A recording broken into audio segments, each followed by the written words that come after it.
Well, it's looking increasingly like game over for Sir Michael Somare in the week-long tussle over who runs Papua New Guinea. The Governor-General, who last week swore Sir Michael in, has now said he was wrong and has relayed that opinion to the other Prime Ministerial contender, Peter O'Neill. The head of the Public Service has also come out in support of Mr O'Neill. SBS senior correspondent Brian Thomson is in Port Moresby. Flanked by the head of the police and the head of the army, the chief secretary of PNG delivered what could be a fatal and final blow to Sir Michael Somare's attempts to regain the premiership. He says he recognises last week's Supreme Court decision to reinstate Sir Michael. But he says the reality is it is Peter O'Neill that commands a majority in the Parliament. Unfortunately, given the current circumstances, Sir Michael, despite court restoring him, is not in control of government. It's not in control of government. On the contrary, it's Peter O'Neill and his team that's in control of government.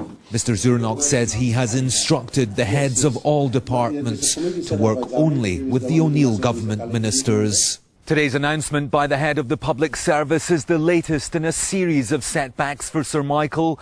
The police chief he appointed last week has since fallen back into line, and the head of the army has refused to respond to his calls for help. Slowly but surely, his options appear to be running out.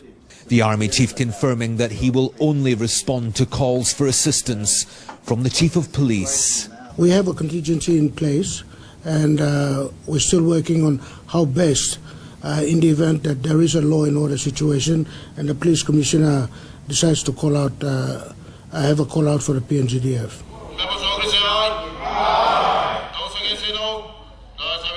In Parliament today, MPs met to vote on historic legislation that would have seen 22 seats reserved for the women of PNG. But only one of Sir Michael's supporters, Queensland-born Dame Carol Kiddu, the sponsor of the bill, turned up, resulting in the defeat of the legislation. Prime Minister Peter O'Neill using the occasion to once again denounce last week's Supreme Court decision to reinstate Sir Michael. The courts, we believe, have made an error.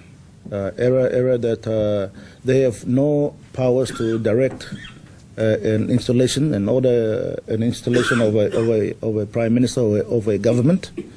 We believe that if we allow this to remain, it becomes a precedent where in future courts can install governments at will. This afternoon, lawyers for Peter O'Neill went to the Supreme Court to seek an order forcing Sir Michael to stop issuing prime ministerial directives. But it'll be weeks before a decision is handed down. Sir Michael, looking frail following the multiple heart operations that forced his absence from Parliament and resulted in his dumping from the top job in August, has not responded to today's announcement by the Public Service. It is now 4 days since he addressed his people, which in part explains why he is losing the battle in the most important arena of all, the court of public opinion. In Papua New Guinea, Brian Thomson, World News Australia.